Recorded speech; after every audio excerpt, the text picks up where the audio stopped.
Hello friends, welcome to आपका study channel. Friends, ये एक न्यू सीरीज़ स्टार्ट की जा रही है जो है एनसीईआरटी सीरीज़। ये स्पेशली फॉर यूपीएससी एस्पिरेंट के लिए तैयार की जा रही है और इसी के साथ साथ जितने भी अदर गवर्नमेंट कॉम्पिटिटिव एग्जाम्स की प्रिपरेशन कर रहे हैं जो भी कैंडिडेट्स, उन सभी के लिए भी बहुत ही इंपॉर्टेंट होने वाली है।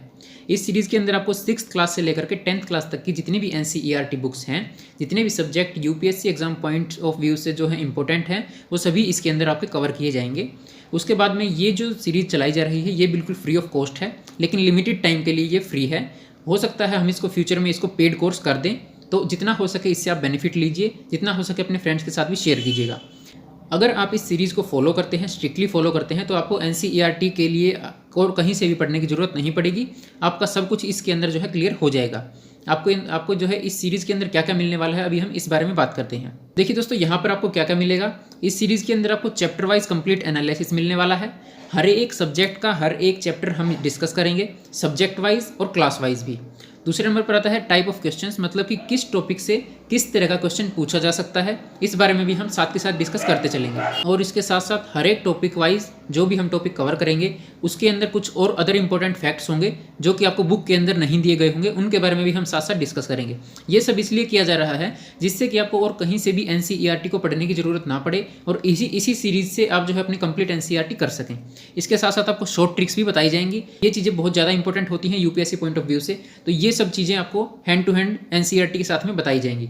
एक बार फिर से मैं आपको याद दिला देता हूँ, ये सिर्फ लिमिटेड टाइम के लिए ही सीरीज जो है फ्री है। कुछ टाइम के बाद इसको पेड कर दिया जाएगा, इसलिए आप इससे जितना ज़्यादा बेनिफिट हो सके उतना ज़्यादा बेनिफिट लीजिए। उसके साथ साथ अपने फ्रेंड्स के साथ, अपने स्टूडेंट्स के साथ भी इनको शेयर करें, जिससे कि उनका भी बेनिफिट हो सके। तो ये था हमारा ओवरव्यू इस कंप्लीट सीरीज़ के बारे में। और भी बहुत कुछ आपको यहाँ से सीखने को मिलेगा जो मैं आपको यहाँ पर नहीं बता पाया हूँ। देखिए फ्रेंड्स, यूपीएससी एस्पिरेंट के लिए जो है टाइम की बहुत ज़्यादा वैल्यू होती है और इसी को मद्देनजर रखते हुए हमने जो है ये सीरीज़ स्टार्ट की है, जिसके अंदर आप सभी जो है अपनी कंप्लीट एनसीईआरटी का जो सिलेबस है, जो एनसीईआरटी की जो स्टडी है, वो आप बहुत ही कम टाइम में कंप्लीट कर सकें। अगर आप चैनल पर नए हैं तो चैनल को सब्सक्राइब करके बेल आइकन को जरूर प्रेस कर लें, क्योंकि फ्यूचर में भी इसी तरह की टाइम टू टाइम जो है सीरीज़ में वीडियोस आती रहेंगी जो आपके पास मिस ना हो। अगर आप कुछ टाइम बाद इस वीडियो को देख रहे हैं तो आप हमारे चैनल के प्लेलिस्ट सेक्शन में जाकर के देख सकते हैं। आपको सभी सब्जेक्ट्स के रिगार्डिंग प्लेलिस्ट मिल जाएंगी, आप वहाँ से भी एक साथ सभी वीडियोज़ को देख सकते हैं। अगर जब तक कि ये फ्री है उस टाइम तक, जैसे ही ये पेड हो जाएगा उसके बाद से आप जो है इसको नहीं देख पाएंगे वहाँ पे, उसके लिए आपको पे करना पड़ेगा, उसके बाद ही आप इन चीज़ों को देख पाएंगे। तो चलिए फ्रेंड्स, आज हम स्टार्ट करते हैं 6th क्लास की जियोग्राफी। 6th क्लास का भूगोल की जो बुक है उसको हम आज से स्टार्ट करने वाले हैं। दोस्तों, ये है हमारे सामने क्लास 6 चैप्टर 1 जियोग्राफी, सौरमंडल में पृथ्वी। चैप्टर का नाम है सौरमंडल में पृथ्वी। तो देखिए फ्रेंड्स, इसमें हम जो है बिल्कुल बेसिक पढ़ने वाले हैं। सौरमंडल के अंदर क्या क्या होता है, किस चीज़ को क्या बोला जाता है, ग्रह, उपग्रह, तारे, क्षुद्र ग्रह, इन सब के बारे में हम जो है यहाँ पर डिटेल में बात करने वाले हैं। इसमें आपको सिर्फ एक ओवरव्यू दिया जाएगा, हर एक चीज़ की डेफिनेशन बताई जाएगी, उनका रीज़न हम फ्यूचर में आने वाले वीडियोस में डिस्कस करेंगे। यहाँ पर आपको जो 6th क्लास के लेवल की एनसीईआरटी है उस हिसाब से आपको जितना इसके अंदर आपको बताया गया होगा उसी से थोड़ा बहुत आगे हम चल के बात करेंगे। इसके अंदर हम अगर ज़्यादा एडवांस में बात करेंगे तो ये एनसीईआरटी क्लास ना होकर के यूपीएससी कोचिंग क्लास बन जाएगी। तो इसीलिए हम जो है एनसीईआरटी पॉइंट ऑफ व्यू से इसके अंदर उतना ही देखेंगे जितना हमें इसमें ज़रूरत है। तो फ्रेंड्स, सबसे पहले बात आती है पूर्णिमा और अमावस्या। देखिए फ्रेंड्स, पूर्णिमा और अमावस्या ये आपने सुने होंगे, आप में से बहुत सारे लोग जानते भी होंगे।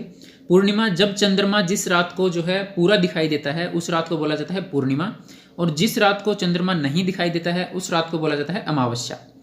ये क्यों होते हैं, ये बड़ा सवाल है। पूर्णिमा और अमावस्या क्यों होते हैं, इस बारे में हम यहाँ पर बिल्कुल भी डिस्कस नहीं करेंगे, क्योंकि ये जो है आपके एडवांस लेवल में चला जाएगा, जिसको हम आगे आने वाली क्लासेस की वीडियोस हैं उनमें डिस्कस करते रहेंगे, जिससे कि आपका ये 6th क्लास वाला भी रिवाइज होगा और हम फ्यूचर में जिन चीज़ों को याद करेंगे उसको हम इससे लिंक करके याद कर पाएंगे। तो अभी आपको सिर्फ इतना पता होना चाहिए पूर्णिमा और अमावस्या क्या होती हैं।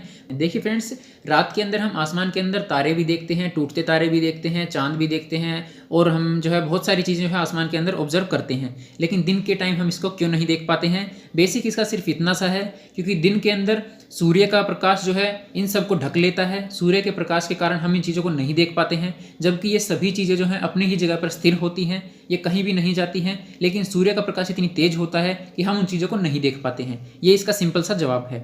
उसके बाद हमारा नेक्स्ट आता है खगोलीय पिंड। खगोलीय पिंड क्या होते हैं? देखिए फ्रेंड्स, सूर्य, चंद्रमा और वे सभी वस्तुएं जो रात के समय आसमान में चमकती हैं, अभी हमने बात की सूर्य, चंद्रमा और सभी वस्तुएं मतलब कि तारे भी उसके अंदर आ जाते हैं। उसके साथ ही साथ जो है उल्कापिंड भी आ जाते हैं, और भी जितने भी छोटे छोटे ग्रह हैं जो कभी कभार हमें दिखाई देते हैं, वो सभी जो है खगोलीय पिंड का ही भाग हैं। अभी जैसे आप मान लीजिए एक कुत्ता है, एक बिल्ली है, एक शेर है, तीनों हैं तो जानवर ही, लेकिन अलग अलग कैटेगरी के हैं, लेकिन उनको जो मूल नाम दिया गया है वो जानवर का दिया गया है। ठीक उसी तरह से रात के टाइम पर हम जितनी भी चीज़ें आसमान के अंदर देखते हैं उन सभी को हम खगोलीय पिंड कहते हैं। उसके बाद अगली बात आती है तारा। देखिए फ्रेंड्स, यहाँ पे क्या लिखा हुआ है आप यहाँ पे देख सकते हैं। इस पैराग्राफ के अंदर आपको डिटेल में सारी चीज़ें बताई गई हैं। कुछ खगोलीय पिंड बड़े आकार वाले तथा गर्म होते हैं, ये गैसों से बने होते हैं, इनके पास अपनी ऊष्मा तथा प्रकाश होता है। ये जो लाइन है, इनके पास अपनी ऊष्मा तथा प्रकाश होता है, ये लाइन सबसे इंपॉर्टेंट है। जहाँ पर भी तारा शब्द आपको दिखाई देगा वहाँ पर आप समझ लीजिए आपको ये लाइन याद आ जानी चाहिए कि जिनके पास अपनी ऊष्मा तथा प्रकाश होता है, मतलब कि ये किसी और से, किसी दूसरे ग्रह या उपग्रह से अपनी एनर्जी नहीं लेते हैं, जिस तरह से कि और अदर ग्रह जो हैं सूर्य से लेते हैं, ऐसा इनमें कुछ नहीं होता है। तारे के पास अपनी खुद की ऊष्मा होती है, खुद की हीटिंग होती है, उसके साथ साथ खुद की ही लाइट होती है, मतलब कि प्रकाश होता है। ये सबसे बड़ा डिफरेंस होता है। अब आप यहाँ पे एक चीज़ और देखिए, ये नीचे लिखा हुआ है सूर्य भी एक तारा है। आपको इस बात से टोटली अच्छे तरीके से समझ आ जाएगा। सूर्य भी एक तारा है, मतलब कि सूर्य के पास भी अपनी एनर्जी है, अपनी हीट है, और उसी के साथ साथ सूर्य के पास अपना प्रकाश मतलब कि लाइट भी है। सूर्य भी एक तारा है, वो एक ग्रह नहीं है। नेक्स्ट बात आती है कि तारे जो हैं हमें इतने छोटे क्यों दिखाई देते हैं। देखिए फ्रेंड्स, तारे जो हैं, बहुत सारे स्टार्स हैं अपने ब्रह्मांड के अंदर, अपने सौरमंडल के अंदर इतने सारे स्टार्स हैं जिनकी गिनती नहीं की जा सकती है, और इनमें से बहुत सारे सितारे, बहुत सारे तारे इतने साइज़ के हैं कि वो सूर्य से भी बहुत ज़्यादा बड़े हैं, लेकिन वो फिर भी इतने छोटे कैसे दिखाई देते हैं। इसका रीज़न है उनका डिस्टेंस। जो हम पृथ्वी से हम किसी तारे को देखते हैं, जो तारा जितनी दूर होगा वो उतना ही छोटा दिखाई देगा। ये चीज़ एक बात पर और डिपेंड करती है, उसके साइज़ पे। कुछ तारे छोटे भी होते हैं, कुछ तारे बहुत बड़े भी होते हैं। तो अगर छोटा तारा है वो नज़दीक है और कोई बड़ा तारा है वो दूर है, तो हो सकता है उन दोनों का साइज़ हमें सेम दिखाई दे। मैं उम्मीद करता हूँ आप जो बात मैं बोलना चाह रहा हूँ आप अच्छे से समझ पा रहे होंगे। तो यही रीज़न होता है कि तारे इतने बड़े साइज़ में होने के बावजूद भी हमें जो है इतने छोटे दिखाई देते हैं। कुछ तारे जो हैं टिमटिमाते हुए भी दिखाई देते हैं, कुछ तारे जो हैं बिना टिमटिमाते हुए भी हमें दिखाई देते हैं। इसके बारे में भी हम आगे बात करने वाले हैं। नेक्स्ट आता है नक्षत्र मंडल। नक्षत्र मंडल क्या होता है? देखिए फ्रेंड्स, रात के टाइम पर जब हम आसमान के अंदर देखते हैं, वहाँ पर जो है सितारे होते हैं, बहुत सारे ग्रुप्स बने होते हैं। उन सितारों को देख करके कोई शेप बनाते हैं, कोई आकृति बनाते हैं, इन्हीं को बोला जाता है नक्षत्र मंडल। अब यहाँ पर आपके सामने ये दो चीज़ें दिखाई गई हैं, अर्सा मेजर और बिग बियर। एक ही चीज़ के ये दो नाम हैं, अर्सा मेजर या Big Bear. Big Bear, Ursa Major को लैटिन भाषा में बोला जाता है, इस बात का आपको ध्यान रखना है। अर्सा मेजर क्या है? अर्सा मेजर एक नक्षत्र मंडल है। नक्षत्र मंडल जब भी मैंने जो है आपको समझाया कि एक सितारों का एक समूह होता है जो एक आकृति बना देता है किसी भी चीज़ की। अभी जैसे आप यहाँ पे साइड में देख सकते हैं, ये आपको यहाँ पे इस इमेज के अंदर दिखाया गया है, ये आपके सामने यहाँ पे है, ये आप देख सकते हैं। ये जो शेप बनाई हुई है ये भी एक नक्षत्र मंडल है। इसके अंदर आपको 7 तारे दिखाई दे रहे हैं, 1 2 3 4 5 6 और 7। ये सप्तऋषि है। सप्तऋषि मतलब कि 7 ऋषियों का समूह, 7 ऋषि 7 तारे। अब एक बात जो कन्फ्यूज़न क्रिएट करेगी आपके माइंड में, सभी के माइंड में, कि ये अर्सा मेजर क्या है। देखिए, अगर मैं इसके बारे में यहाँ पर बताना स्टार्ट कर दूंगा तो ये इस वीडियो का टाइम वेस्ट होगा, क्योंकि अर्सा मेजर या बिग बियर ये सिर्फ एक नेम है और इसके पीछे एक कहानी नहीं है, इसके पीछे हज़ारों कहानियाँ हैं। कुछ पौराणिक कहानियाँ भी हैं, कुछ बोलते हैं किसी राजा से रिलेटेड है इसलिए इसका नाम अर्सा मेजर पड़ा है। सभी जगह पर अलग अलग मिथ हैं, सभी जगह पर अलग अलग इसके कारण बताए गए हैं कि अर्सा मेजर इसलिए इसको बोला जाता है। तो इसके लिए आप खुद से इंटरनेट पर सर्च कीजिए, आप खुद से इनकी थ्योरीज को पढ़िए। सिर्फ ये पुराने टाइम से चलता आ रहा है तो इसको अर्सा मेजर ही अभी तक बोला जाता है। अब आप यहाँ पे देख सकते हैं, ये रहा सप्तऋषि। अब हम यहाँ पर सौरमंडल की बात कर रहे हैं, सितारों की बात कर रहे हैं, आसमान की बात कर रहे हैं, सूर्य चंद्रमा, इन सब के बारे में हम बात कर रहे हैं। तो यहाँ पर ऋषि का क्या काम आ गया? सप्तऋषि।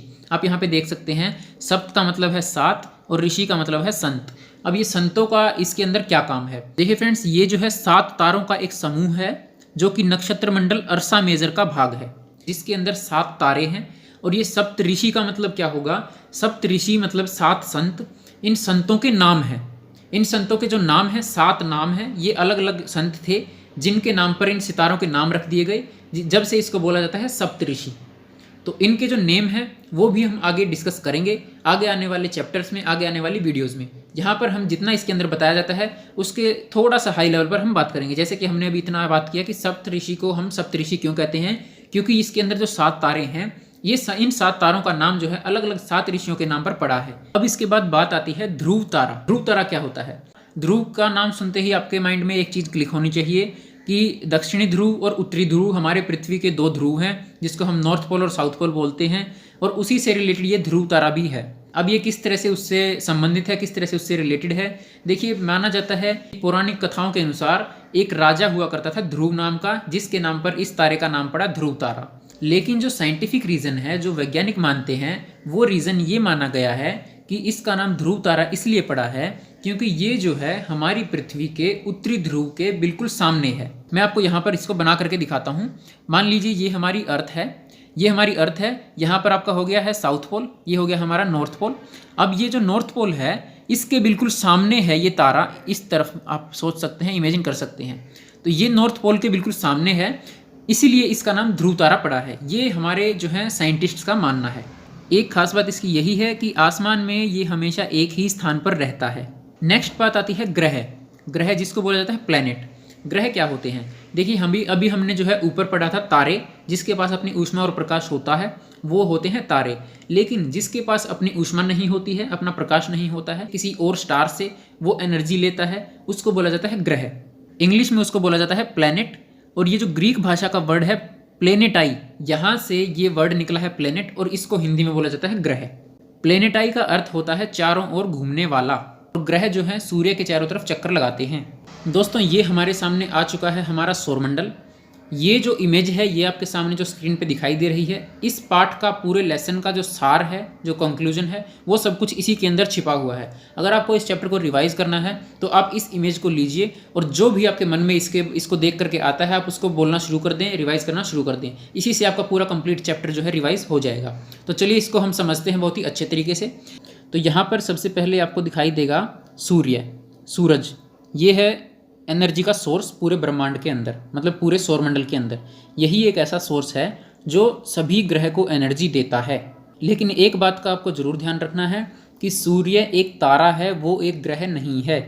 उसके बाद में जो आता है, उसके बाद आता है आपका बुध ग्रह, उसके बाद आता है आपका शुक्र ग्रह, उसके बाद आता है पृथ्वी मतलब कि अर्थ, उसके बाद है मार्स मतलब मंगल, फिर है जुपिटर, फिर है शनि, फिर है यूरेनस, और इसके बाद लास्ट में आपको यहाँ पर दिखाई देगा नेपच्यून। इसी बीच आपको एक चीज़ यहाँ पे और भी दिखाई दे रही होगी, क्षुद्र ग्रह पट्टी, जो यहाँ पर आपके सामने लिखा हुआ है। अब यहाँ पे हमारे कितने ग्रह होते हैं? 1 2 3 4 5 6 7 टोटल हमारे सौरमंडल के अंदर 8 ग्रह हैं। इसके अंदर क्वेश्चन कैसे बनेगा? देखिए, हम पहले इस डायग्राम के थ्रू जितना हमसे हो सकता है हम उसको समझते हैं। तो यहाँ पे आप देख सकते हैं कि ये जो बुध ग्रह है ये सूर्य के सबसे नज़दीक है, सबसे स्टार्टिंग यहीं से होती है। तो सबसे नज़दीक ग्रह कौन सा होगा? बुध ग्रह। और सबसे दूर ग्रह जो होगा वो कौन सा होगा? वो यहाँ पर होगा नेपच्यून। तो ये आपके 2 क्वेश्चंस बनते हैं। पहला होता है सूर्य के सबसे नज़दीक ग्रह, सूर्य के सबसे दूर ग्रह, हो गया। उसके बाद हम बात करते हैं कि ये जो क्रम है, जो सीरियल है, जो सीरीज़ है इन ग्रह की, इन प्लैनेट्स की, उसको किस तरह से याद करेंगे। देखिए, इसके लिए एक शॉर्ट ट्रिक है जो बुक के अंदर भी दी गई है और हम अपनी तरफ से भी कुछ भी बना सकते हैं। इसकी जो ट्रिक है वो ये है, my very excellent mother just serve us noodles. इसके अंदर इन वर्ड्स के जो पहले अल्फ़ाबेट्स हैं उन्हीं से इन सभी ग्रह के जो है, सभी प्लैनेट्स के जो है नेम बन जाते हैं। जैसे कि माई के अंदर एम से मरकरी बन जाता है, उसके बाद में माई वेरी के अंदर वीनस, एक्सीलेंट से अर्थ, मदर से Mars, just say Jupiter, S से सैटर्न, यू से यूरेनस और एन से नेपच्यून। यहाँ पर ये कंप्लीट सौरमंडल जो है बन जाता है, my very excellent mother just serve us noodles. इसके अंदर अब क्वेश्चन कैसे आएगा? क्वेश्चन इस तरह से आएगा कि आपको 4 ऑप्शन दे दिए जाएंगे और बोल दिया जाएगा कि इनको बढ़ते क्रम में लगाएं, मतलब कि सूर्य से दूरी के क्रम में लगाएं। दूसरा हो सकता है कि इनको आकार में बढ़ते हुए क्रम में लगाएं। तीसरा हो सकता है कि इनके आकार से घटते हुए क्रम में लगाएं। चौथा हो सकता है साइज़ के हिसाब से लगाएं। आपको 4 ऑप्शन दे दिए जाएं और बोल दिया जाए कि जो सबसे छोटा साइज़ है उसको सबसे पहले रखें, जो सबसे बड़ा साइज़ है उसको सबसे बाद में रखें। कोई भी 4 ऑप्शन दे दिए जाएं। तो इस तरह से इस सौरमंडल के जो ये आपके सामने जो डायग्राम है, इससे इस तरह के क्वेश्चन बनने वाले हैं जो बहुत ही इंपॉर्टेंट हैं और इस तरह के क्वेश्चन आते ही आते हैं। अब एक बात और जो ध्यान रखने वाली है वो ये है कि जो हमारा अर्थ है, जो हमारी पृथ्वी है और जो शुक्र ग्रह है, इन दोनों ग्रह को जुड़वा ग्रह बोला जाता है, क्योंकि इनकी जो कैरेक्टरिस्टिक्स हैं और इनका जो साइज़ है वो लगभग सेम है। और उसी के साथ साथ ये जो लास्ट में जो हमारे दो ग्रह हैं नेपच्यून और यूरेनस, ये भी दोनों भाई बोले जाते हैं, जिनको बोला जाता है अरुण और वरुण। एक बात का आपको ध्यान रखना है, इन प्लैनेट्स के अंदर आपको कहीं पर भी चांद दिखाई नहीं दे रहा है, तो कन्फ्यूजन यहाँ पर क्रिएट होती है। बहुत से स्टूडेंट को लगता है कि चांद भी एक ग्रह है, लेकिन चांद एक ग्रह नहीं है। ठीक उसी तरह से सूर्य समझते हैं कि ग्रह है, लेकिन सूर्य कोई ग्रह नहीं है। इतनी चीज़ें आपको यहाँ से इस चीज़ के बारे में ध्यान रखनी है। उसके बाद में ये हमने एक चीज़ हमारी यहाँ पर रह जाती है, क्षुद्र ग्रह पट्टी। क्षुद्र ग्रह पट्टी क्या होती है? देखिए, क्षुद्र ग्रह से आप क्या समझते हैं? क्षुद्र ग्रह होता क्या है? ऐसा माना जाता है कि आज से हजारों करोड़ों साल पहले जब ग्रहों के अंदर जो नेचुरल डिजास्टर्स होते हैं, जिस तरह से कोई ग्रह का कोई टुकड़ा टूट जाता है, वो टूट करके ब्रह्मांड के अंदर घूमता है, तो इस तरह के छोटे छोटे टुकड़े मिल करके एक पट्टी का निर्माण करते हैं, एक पट्टी बनाते हैं, जिसको बोला जाता है क्षुद्र ग्रह पट्टी। और यही पट्टी जो है यहाँ जो है जुपिटर और मार्स के बीच में होती है। ये भी आपके सामने क्वेश्चन आता है कि जो क्षुद्र ग्रह पट्टी होती है वो किन किन के बीच होती है, तो यहाँ पर मंगल और बृहस्पति ग्रह के बीच में क्षुद्र ग्रह पट्टी होती है। इतनी चीज़ें आपको यहाँ से आपको याद रखनी है। अभी हम आगे बात करते हैं। अभी हमने बात की चंद्रमा एक ग्रह नहीं है, एक उपग्रह है। यहाँ पे आपको दिखाया गया है चंद्रमा एक उपग्रह है। देखिए फ्रेंड्स, उपग्रह क्या होता है और ग्रह क्या होता है? ग्रह होते हैं जो सूर्य के चारों तरफ चक्कर लगाते हैं। उपग्रह होते हैं जो कि ग्रह के चारों तरफ चक्कर लगाते हैं। जैसे कि चंद्रमा एक उपग्रह है, वो किसका उपग्रह है? वो पृथ्वी का उपग्रह है, क्योंकि वो पृथ्वी के चारों तरफ चक्कर लगाता है। अब एक इंपॉर्टेंट फैक्ट आपको यहाँ दिया गया है, आप यहाँ साइड में देख सकते हैं। क्या आप जानते हैं पौराणिक रोमन कहानियों में सोल सूर्य देवता को कहा जाता था? तो पौराणिक रोमन कहानियों में सूर्य देवता को सोल कहा जाता था, और सौर शब्द का अर्थ होता है सूर्य से संबंधित। इसीलिए सूर्य के परिवार को सौर मंडल कहा जाता है, मतलब कि सोलर सिस्टम कहा जाता है। तो ये आपसे पूछा जा सकता है कि सोलर सिस्टम को हम सोलर सिस्टम ही क्यों कहते हैं, या सौरमंडल को सौरमंडल ही क्यों कहा जाता है? ये मेंस के साथ साथ इंटरव्यू का भी क्वेश्चन बनता है। इसके बाद नेक्स्ट आता है सौरमंडल की डेफिनेशन। सौरमंडल की डेफिनेशन के अंदर आप देख सकते हैं सूर्य, 8 ग्रह, उपग्रह तथा कुछ अन्य खगोलीय पिंड मिलकर के एक सौरमंडल का निर्माण करते हैं, जिसे हम सौर परिवार का नाम देते हैं, और जिसका मुखिया होता है सूर्य, क्योंकि वही एक एनर्जी का सोर्स है जो सभी ग्रहों को एनर्जी देता है और लाइट देता है। अब बात आती है सूर्य की। सूर्य हमारी पृथ्वी से 15 करोड़ किलोमीटर दूर है। सूर्य जो है हमारी पृथ्वी से 15 करोड़ किलोमीटर दूर है। इतनी दूर होने के बावजूद भी इसकी जो लाइट है, जो सूर्य का प्रकाश है, वो सिर्फ 8 मिनट में हमारे तक पहुंच जाता है। नेक्स्ट है हमारे सामने ग्रह। हमारे सौरमंडल के अंदर 8 ग्रह हैं, जिनके बारे में हम पहले डिस्कस कर चुके हैं। अब बात आती है कक्षा। कक्षा किसे कहते हैं? देखिए फ्रेंड्स, अभी हमने ऊपर जो डायग्राम देखा है, चलिए हम एक बार फिर से देख लेते हैं। ये जो हमने डायग्राम अभी देखा है, ये जो हिस्सा है इसका, ये आप देख सकते हैं, इसको बोला जाता है कक्ष या कक्षा भी इसको बोलते हैं। ये एक दीर्घ वृत्ताकार, दीर्घ होता है बड़ा और वृत्ताकार, मतलब कि एक बहुत ही बड़ा वृत्ताकार पथ है, एक रास्ता है, जिसके ऊपर ये जो ग्रह हैं रोटेट करते रहते हैं, सूर्य के चारों तरफ घूमते रहते हैं। इसी को बोला जाता है कक्षा। अब बात आती है पृथ्वी। पृथ्वी 5वां सबसे बड़ा ग्रह है। अब ये भू आब क्या है?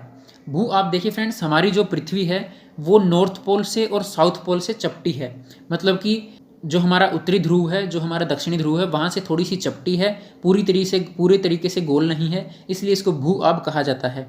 भू आब का अर्थ होता है पृथ्वी के समान आकार। देखिए जैसे कि हमारी हम यहाँ पर मान लीजिए अर्थ बनाते हैं, लेकिन जो रियल अर्थ है वो यहाँ से पूरे तरीके से गोल ना होकर के ये यहाँ से थोड़ी सी चपटी है, ठीक उसी तरह से इधर से भी थोड़ी सी चपटी है, इसलिए इसको भू आब कहा जाता है। इसके बाद है, इसको बोला जाता है नीला ग्रह। नीला ग्रह क्यों बोला जाता है इस बारे में मेरे को बताने की ज़रूरत नहीं है, लेकिन फिर भी हम यहाँ पर बात कर लेते हैं। लिखा हुआ है 2/3 सतह पानी से ढकी हुई है। जब हम आसमान से, अंतरिक्ष से अपनी पृथ्वी को देखते हैं, आप गूगल मैप पर भी देखते हैं, तो ज़्यादातर जो अर्थ है वो ब्लू कलर की दिखाई देती है। वो सारा जो है वाटर का ही भाग होता है, जो पानी का ही हिस्सा होता है, तो इसलिए इसको नीला ग्रह बोला जाता है। एक और इम्पोर्टेंट फैक्ट आपके सामने यहाँ पर साइड में दिया गया है, जो आपके लिए इम्पोर्टेंट है, वो ये है, आप यहाँ पे पढ़ सकते हैं। प्रकाश की गति लगभग 3 लाख किलोमीटर प्रति सेकंड है। इस गति के बावजूद सूर्य के प्रकाश को पृथ्वी तक पहुँचने में लगभग 8 मिनट का समय लगता है।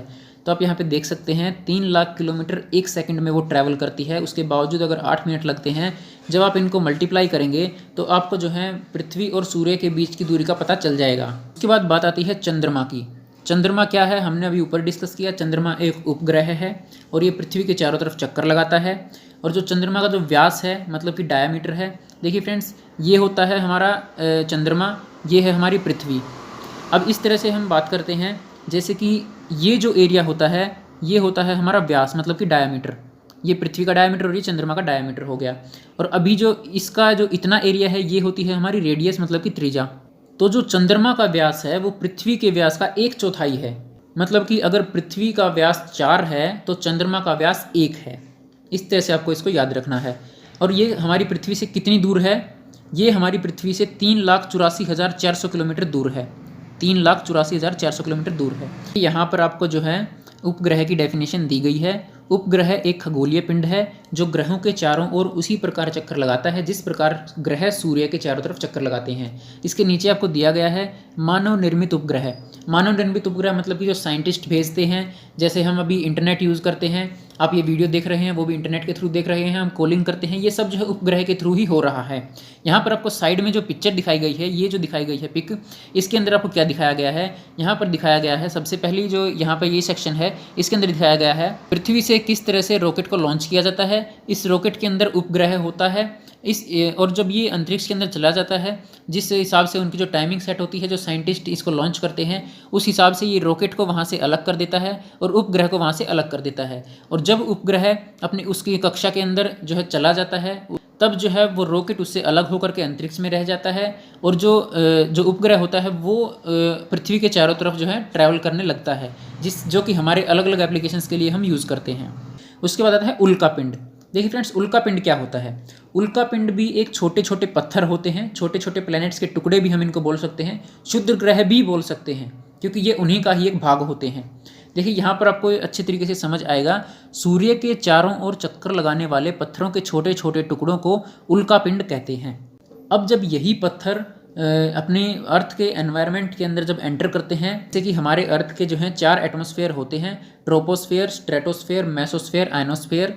इन सब के अंदर जब जो उल्कापिंड जो है एंटर करते हैं तो वो जलना शुरू कर देते हैं गैसों की वजह से, क्योंकि हमारे वायुमंडल के अंदर बहुत सारी गैसें हैं। उसकी जो उल्कापिंड होती है वो उसकी स्पीड इतनी ज़्यादा होती है कि वो गैसों के जैसे ही वो संपर्क में आती है तो वो जलना शुरू कर देती है, जिस वजह से हमें वो चमकता हुआ दिखाई देता है। और अगर वो पूरी तरह से जल जाता है तो वायुमंडल में ही खत्म हो जाता है, एटमॉस्फेयर में ही खत्म हो जाता है। लेकिन अगर वो पूरी तरह से अगर नहीं जलता है तो वो सीधा आकर के पृथ्वी पर गिरता है। और यही वो उल्कापिंड होते हैं जिनको हम टूटता तारा बोलते हैं। असल में वो टूटता तारा नहीं होते हैं, वो यही उल्कापिंड होते हैं जो पृथ्वी के एटमॉस्फेयर के अंदर एंटर कर जाते हैं और वो जलते हुए हमें दिखाई देते हैं कि वो टूटता तारा जा रहा है ऐसा, लेकिन टूटते तारे जैसी कोई चीज़ नहीं होती है।